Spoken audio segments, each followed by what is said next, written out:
வணக்கம். இன்னைக்கு ஒரு குட்டி கதை சொல்ல வந்திருக்கிறேன். இந்த குட்டி கதையில ஒரு பெரிய மடம் இருந்துச்சாம். அந்த மடத்துல நிறைய துறவிகள் இருந்தாங்களாம், நிறைய மக்கள் வருவாங்களாம், புது புது துறவிகள் தீட்சை வந்து பெறுவாங்களாம். இந்த மாதிரி செழிப்பா இருந்த மடம் ஒரு சில வருடங்கள்ல ரொம்ப மோசமாயிடுச்சுங்களாம். அதாவது துறவிகள் வந்து சேரதை நிறுத்திட்டாங்களாம். அதே மாதிரி அங்க மக்கள் கூட்டம் வர்றது நின்றுடுச்சுங்களாம். இந்த மடத்துடைய நிர்வாகி இருக்கிறார் இல்லைங்களா, அவருக்கு ஒரே கவலையாயிடுச்சுங்களாம். என்னடா இவ்வளோ செழிப்பா இருந்த நம்ம மடம் இப்போ வந்து செழிப்பே இல்லாமல் ஆயிடுச்சே அப்படின்னு அவருக்கு ஒரு மனக்கவலையா. அப்போ அவருடைய ஊருக்கு ஒரு சாமியார் வந்தாருங்களாம். அந்த சாமியார் கிட்ட போய் இந்த மட நிர்வாகி கேட்டாருங்களா, ஐயா எங்க மடம் இப்படி ஒரு காலத்துல இருந்துச்சு, இப்ப இப்படி இருக்கே அப்படின்னு கேட்டாருங்களாம்.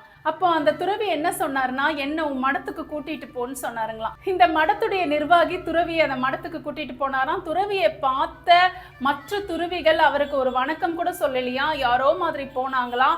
அங்க ஒருத்தருக்கு ஒருத்தர் அன்பா இல்லைங்களாம், வெறுப்போட இருந்தாங்களாம், போராமை ஜாஸ்தி இருந்துச்சுங்களா, ஏனோ தானோன்னு தினம் செயல்பட்டுட்டு இருந்தாங்களாம். இதை இந்த சாமியார் கவனிச்சுட்டாருங்களாம்.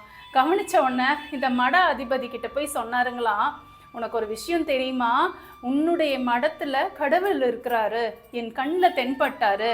ஐயோ கடவுளா, எங்க இருக்கிறாரு, என்கிட்ட காட்டுங்க, அவருக்கு முதல் மரியாதை நாங்கெல்லாம் போய் செலுத்துறோம் அப்படின்ட்டு இந்த மட அதிபர் சொன்னாருங்களாம். இதை கேட்ட சாமியார் சொன்னாருங்களாம், கடவுள் தன்னை காட்டி கொடுக்க கூடாதுன்னு என்கிட்ட சொல்லிட்டாரு. கடவுள் யாரா வேணாலும் இருக்கலாம், இந்த துறவியா இருக்கலாம், அந்த துறவியா இருக்கலாம், இல்லை ரொம்ப சிறிய வயது துறவியா இருக்கலாம், அந்த மாதிரி யாரானாலும் இருக்கலாம், ஆனால் உன் மடத்துல கட்டாயம் தங்கி இருக்கிறாரு அப்படின்னு சொன்னாருங்களாம். அன்னைக்கு இரவே மட அதிபர் எல்லாரையும் கூப்பிட்டு பேசினாருங்களாம். சாமியார் சொன்ன விஷயத்த சொன்னாருங்களாம், கடவுள் நம்மளுடைய மடத்துல தான் இருக்கிறாராம், யாருன்னு நமக்கு தெரியலன்ட்டு. இருந்த அத்தனை துறவிகளுமே ஐயோ இவரா இருக்கலாமான்னு ஒரே குழப்பத்துல போயிட்டாங்களாம். அன்னிலேருந்து அந்த துறவிகள்லாம் ஒருத்தர் பார்க்குற நேரத்தில் அவங்கள வந்து வாழ்த்துறதும், அதே மாதிரி வணக்கம் சொல்கிறதும், ஏதான துறவிகள் காலில் விழுந்து கும்பிடுறதும், ரொம்ப மரியாதையாக எல்லார்கிட்டையும் நடந்துக்க ஆரம்பிச்சாங்களாம். இதெல்லாம் ஏன் அந்த துறவிகள் செஞ்சாங்கன்னா, அவங்கள ஒருத்தர் கடவுளாக இருக்கலாமே அப்படின்ட்டு அவங்களுடைய நம்பிக்கையா. அதனால அவங்க எல்லாருமே மாறிட்டாங்களாம் முழுசா. இதை பார்த்த மக்கள், மற்ற புது துறவிகள்லாம் வந்து இந்த மடத்தில் பழையபடி சேர்ந்தாங்களாம்.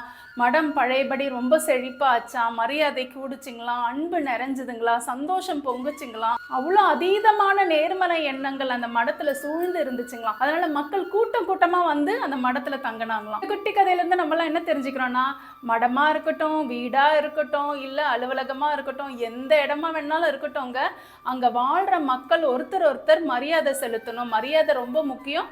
மரியாதை வந்துச்சுன்னா அன்பு வந்துருங்க, அன்பு வந்தா சந்தோஷம் வந்துடும். குட்டி கதை உங்க எல்லாருக்கும் பிடிச்சிருக்கும்னு நினைக்கிறேன். அடுத்த குட்டி கதையில் உங்களை சந்திக்கிறேன். நன்றி, வணக்கம்.